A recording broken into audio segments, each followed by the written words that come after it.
Greetings. It's been a while since I've made a video. Transformation, basically. And it's beautiful the way it has come.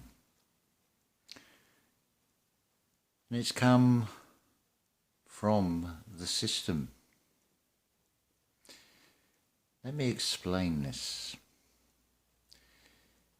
The expression or the terminology about an ever-loving Father, a source, a creator, a God that is ever-loving, it's just an extension of the subconscious. It will freely give. It's neutral. So if we let's put this in the context of being on a motherboard. And we are components on that motherboard. So I've touched on this before. You can be a resistor and you can show different colours. And you can put up a resistance. But if you put up a resistance, then that will push back as well. So I could be a capacitor. I could be a diode. I could direct the flow. The world is a stage, you can play many parts. Well, what about being a transformer? What about transforming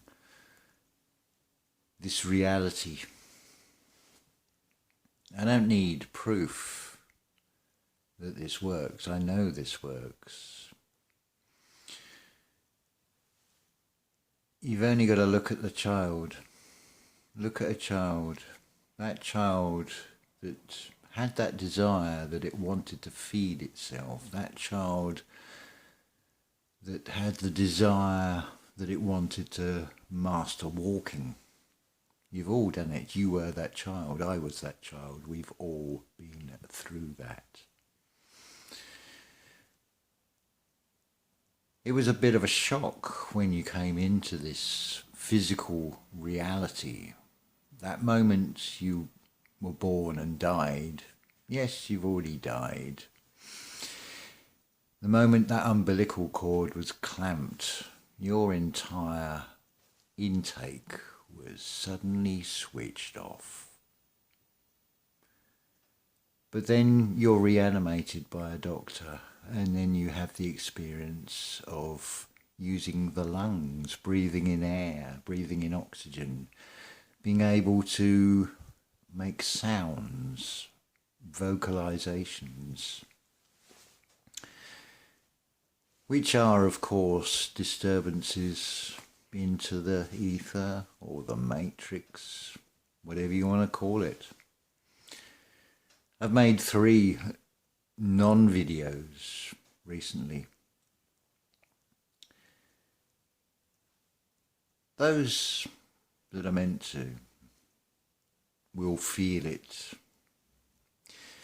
By just vocalizing it, I've put out a disturbance into the ether towards the cosmos, which will respond.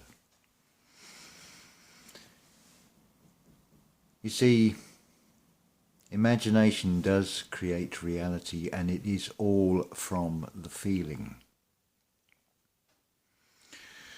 How you feel about something and the intensity of that feeling within oneself has a direct effect.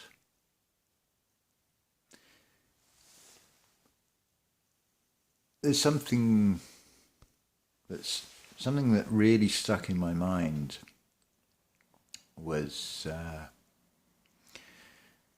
a biblical quote about removing the plank from your eye. Now, as a child, I'm thinking, well, that's a bit stupid. I'm thinking like a floorboard plank.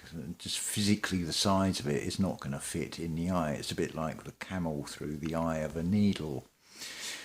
It's also expressed as taking the rod out of your eye. Well, that's exactly what the iris is. It's like a collection of straws. It is the end of like a cable with a protective lens over the eyes. And they're like electrical, they're taking in the effects of light, and it's an interaction. But you reverse the polarity and you can project out as well as take in, as it were. I've been to what you would say is the future, and it's beautiful. It's green and abundant as I sat against this oak tree. I mean, how beautiful is nature, for example? There's a seed. Now within that seed is the Word, and the Word was made flesh, or in this case, with the seed, let's say it's a tree. Now, with the right conditions, planted in the right conditions, the magic starts to happen. There's a little program, the Word, in that seed that then, the instructions then create what becomes a tree or a physical being of some kind, or a plant. And it's all those things called cells, all the interaction, how one cell knows whether to be nails or skin or flesh or bone or blood. How beautiful, how absolutely fantastic is that? And that's just the outer shell that you are in. We are all in, within. Like a library and a living Akashic record, think of like a library. There are many books and they've got many different covers. What's important is not the cover of that book. You don't judge the book by the cover. It's the content, the index, the depth of that story. Does it touch the heart? Does it come from the heart? Is it written, is it spoken from the heart? That's where it all needs to come from. That's where it all comes from. Like this realm, it's green. If you feel that energy from the colour green, it is very neutral. You can work with it, or you can see nature as an obstacle, something to challenge and overcome and dominate. But look where that has got humanity. It's funny, you know, I'm going to go with mainstream science when they tell us about Egypt. And their diet was very gritty and it wore down their teeth. This is a civilized mankind world, Egypt, the material world. And then I look at the photographs of what you would call tribal people from the third world, and they're smiling and they've got perfect dentures. And yet, did they use toothbrushes? Did they have toothpaste? Would they be classed as civilized? Yet there's this deadly white powder called sugar. We need to plug this in. I know there's not much of a picture, but the picture is irrelevant. The picture will just be an outer shell. It is it's matter, but of no matter. It's about leading the impersonal life, because the creator, source, the thing that cannot be measured, is an impersonal fact. A spiritual fact. Now the sugar. The physical body has a requirement of certain things, but give it an easy option. It will go for that easy option, which is sugar. which then means that it's not going to work on all the other things you take in, the things that are really good for the physical body. So they accumulate, and instead of having expanded spiritual consciousness, an expanded growth of the soul, you have expanded physicality of the physical body, the morbidly obese that you see so much of. Because it is greed, it's desire out of control, wanting excess far more than is needed. And the body is slow to react and can't digest, it can't absorb. So it does absorb in the wrong way, it doesn't expel. It just grows and grows, and there you have a problem.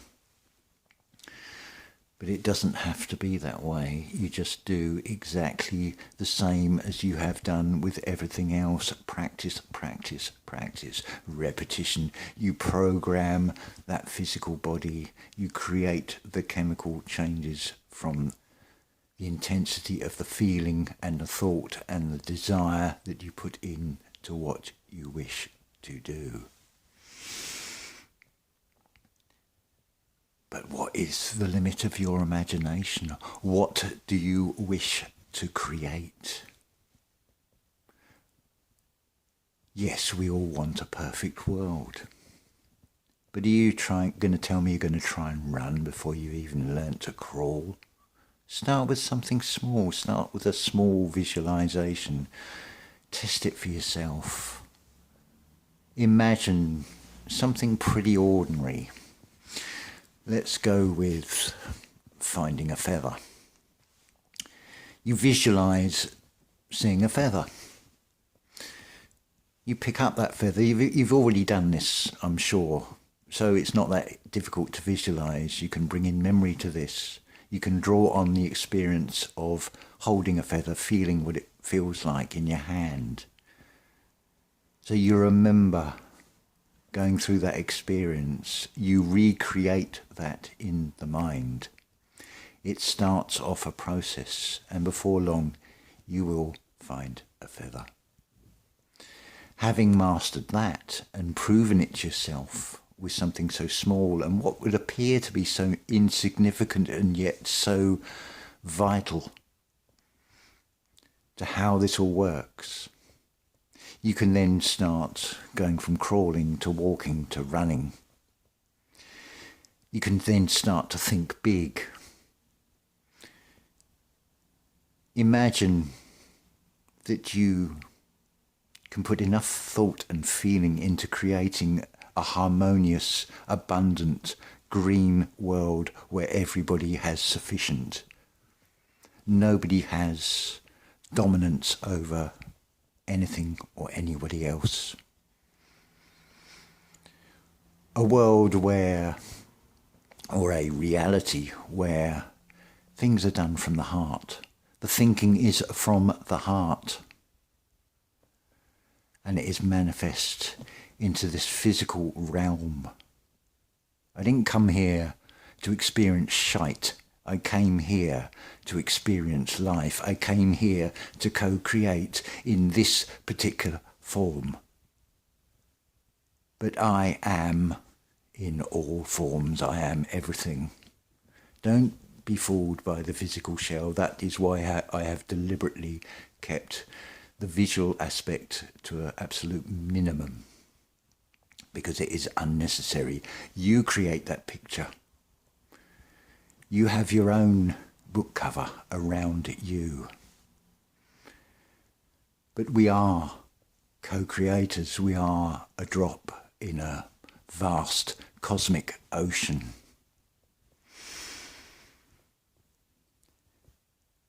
It is one playing all the parts in infinite forms, but roughly looking the same. But do they look the same? Take a baby, boy or a girl, then compare it with the grandmother or the grandfather. Are you telling me that is the same being? Well, we know it is the same being. That baby will become pretty much looking generally the same as the grandparent or the great-grandparent if the time allows. But they look vastly different. And that is because that fourth dimension, we see one frame at a time at an almost imperceptible rate. But imagine if you could speed time up and you could see it right through the entire, like a film. Now there's a lot of talk about a missing 1,000 years. Well, those that tinker with time, if they take out 1,000 years, in this reality there is nothing added and there is nothing taken away. So if you move 1,000 years out from here, it just shifts things up. And we fast forward the film on. All that is happening in that external realm is a reflection of the inner turmoil of that perceived control system. It is also a test. What page are you on? People are obsessed with wanting to know what you do for a living. Where do you work? Well, work is a job. That's Job. The book of Job, it's being tested to the limit. That's a good page to be on. Because you find out the strength of your resolve. If you do the deep enough digging, you go into the Pluto, the furthest reaches within your soul. The mystery which Pluto is. It's not a stupid dog that Disney give you. Walt Disney, Welt is deny. The world is in denial. That's a 2D reality. It's a cartoon. It isn't real. What is real? And listen carefully there. What is real is the mystery, is the my story, our collective story, our real history, our real truth. That is in the very depths of your soul. You have to dig deep, just like any seed. It needs to be planted in darkness for it to be able to grow. If you talk about it in raising the Christ consciousness within, the Kundalini rising, it starts in the solar plexus. It has to go down to the sacral and the root, and then ascend. Just look in the physical reality, the physical realm. The answers are there. Just look at the way a building is being dismantled in today's world, in the external, in this material realm, the Egypt of the Bible. It is cordoned off. There's no wrecking ball approach. It is a slow, controlled dismantle with minimum disruption. That is exactly what is happening in this reality. It is being dismantled. The old structures are coming down in the most beautiful way possible, with a minimum disruption, unless of course you take the script of the system. But do not let anyone pick up the pen and write your story. You write your own story. You write the right, you write the wrongs. And then you become a right angle, a right angel. If I want to know the answers, all I do is facepalm. In the external, it's a facepalm in the sense that you know it's like, oh dear, I cannot believe that people are going with this rubbish. But then I stand back, I move back physically from that palm and I look at the palm. There is a pattern. Those lines on your palm are your future story in your right hand, the right hand of God. The left is left behind, it's your past. You are the presence in the present. You are the balance between the left and the right. Between the left hand and the right hand, you are in the middle. It is shown to you physically. It's just how you perceive things and with which eye you are perceiving it and with which ears you are hearing it. Right, we are up to 20 minutes of this time factor reality. So I think there is plenty there. Now I just got to figure out a way of uploading it because I'm on mobile data at the moment. But regardless of when this becomes published on YouTube, it has been spoken out into the cosmos, into the ether. It's not words, it is a disturbance in the ether that I have created by creating sounds. I have created the word. In the beginning was the word. The world, I'll end here. The world is a stage. You can act any part. Now acting, you could say, is pretending. But if it is a very good actor, that actor will get into that character and breathe life into that character. Is that not what Genesis and God breathing, putting the breath of life into Adam, the atom, is all about? Are you not a co-creator within a physical vessel that you breathe life in? See how simple the answers are. Everything I have said is not something that is special to me. It is something you all have the potential of. It is all within you. You just have to go to that Pluto within yourself and find it. And bring it forth, bring it manifest. Make it real. Bring it out into the external. Become that co-creator. Find the I am that is within you. It is that simple. You put the feeling of sufficient intensity into it and it will become real. That is a spiritual fact. It comes from the unseen. Just as a child comes into this reality from the unseen. Those first 9 months of creation, you can't see them. It's not in this physical reality. But then it does come forth into this reality and the whole magical process starts. And that seed becomes individualized with its very own book cover. What a wonderful story it all is. Love to you all.